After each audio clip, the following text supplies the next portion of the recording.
Hello, everyone. This is the Crimson Cure, welcoming you to the Crimson Tower, a place where we keep a feminine foot on the neck of the gynocracy, feminism, and black male misandry. So go ahead, pull up a chair, stay a while, and listen. Vitality is our ability to have spiritual, emotional, mental, and physical bliss. Some call it paradise. We call it a game. Hey there, my Crimsonites, and welcome to the Crimson Cure channel. I am, of course, your host, the Crimson Cure. And as usual, we're just going to jump right into the topic. And the topic of the day is being afraid of traditional femininity. Being afraid to go against the current culture, the current environment, the current way of thinking. And this is scary to a lot of women because it's really in the very nature of women to nest in an environment and not oppose it. But even though it's in our nature to nest, it doesn't mean we can never oppose an environment. It doesn't mean we can never try to course correct. Just because a thing is going a certain way, we're not slaves to always going that way, no matter what.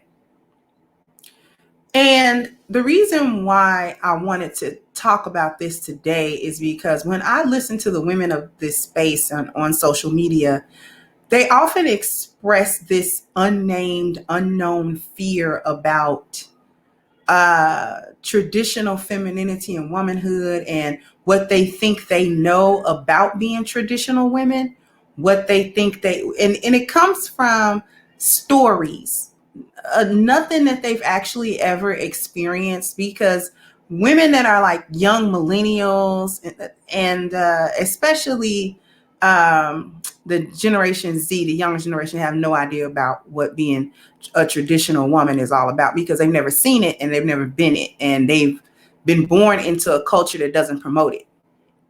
But even women my age, that are Generation X, we weren't necessarily raised as traditional women either. We had some traditional things taught to us just because our parents were boomers. And so they had some traditional things instilled in them.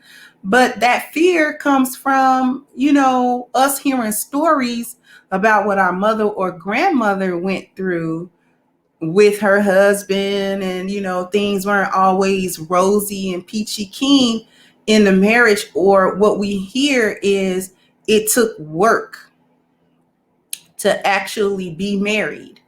That's what we really heard. It takes work to be married. Everybody wants to point out, well, if you look back to your grandmother and grandfather, and for me, those would be greatest generation.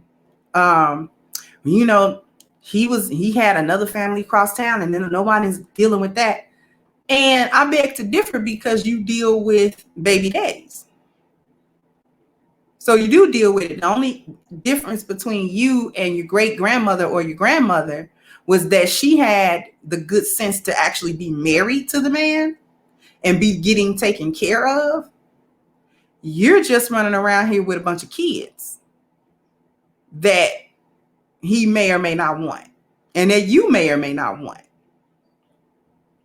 And you're not getting taken care of, and you're lonely. And you've been taught to have too much pride to be humble. And when I say be humble, I mean be able to put yourself in a position of followership. And I think that's where the real fear comes from, because not only do they express these old stories that they only got one side to, and it's been a hand-me-down story, and they didn't really witness any of it. And even if they did witness anything, they were witnessing things from the standpoint of a child, not a woman. And so there's a lot of holes in the stories that we like to share and that we like to believe in as women. But I think one of the other things is we don't understand followership and we're scared of it. And a lot of Black women, I think, are afraid to let go of feminism, to embrace traditional femininity, because they don't understand the concept of followership, or they pretend not to understand the concept of followership. Because in every other setting, they follow. In every other setting, you follow. You follow at work, you're going to mind somebody. Somebody's able to dictate something to you and you acquiesce. It's no such thing as being so grown that you don't acquiesce to anything. Yes, you do. Even if it's just the law of the land, you acquiesce to things. And we're women and we're going to acquiesce to things. We're going to acquiesce to something. And that's actually followership. But when we get into relationships, we act like we don't understand that. We act like that's a foreign concept. Following, what's that? Yes, we know about that. But we're also afraid of the word control and the concept of control. We think followership is tied to being under someone else's control. You're under someone else's influence, but you're not under someone else's control, because you can always opt out of a relationship. There are no guns to anybody's head. No one's being forced. We live in America. We don't live in a country or culture of arranged marriages or places where women can't get divorced. You can get divorced and it's no fault divorce. And you can go down to the courthouse and put in a petition for a divorce. Nobody asks you any questions about why you did it. So you're not being held hostage. Every step of that is voluntary. But a lot of women fear the concept of following. But you follow a lot of things. You follow a lot of different rules. You follow a lot of different societal rules. You follow job rules. You follow all kinds of rules. So I don't understand why that concept becomes so offensive when we put it in the context of a romantic relationship. So long you've been taught that men are the enemies and that the state is your friend and every other external agency or organization is a friend of yours, that you can't translate that form of followership to your relationship and make it work. So for all of those stories that you heard about your grandmother and all of that, the thing that they have in common is they had stable relationships that they were in for 50 years. And you don't. You can't keep a relationship for 6 months before it goes off the rails. So I'd like for everyone to sound off in the comments section. Are Black women afraid of being traditional women? Are we afraid of traditional femininity? And if so, what parts of that do you fear?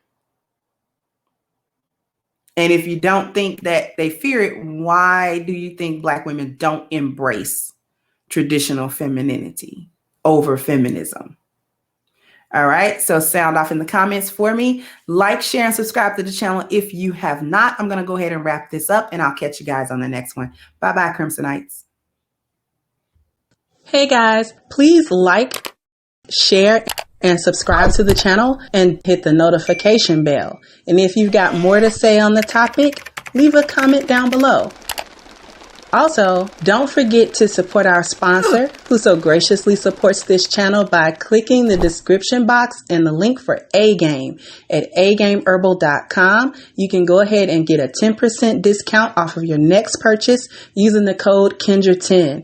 This has been yet another Crimson Cure production, and I'll catch you guys on the next one.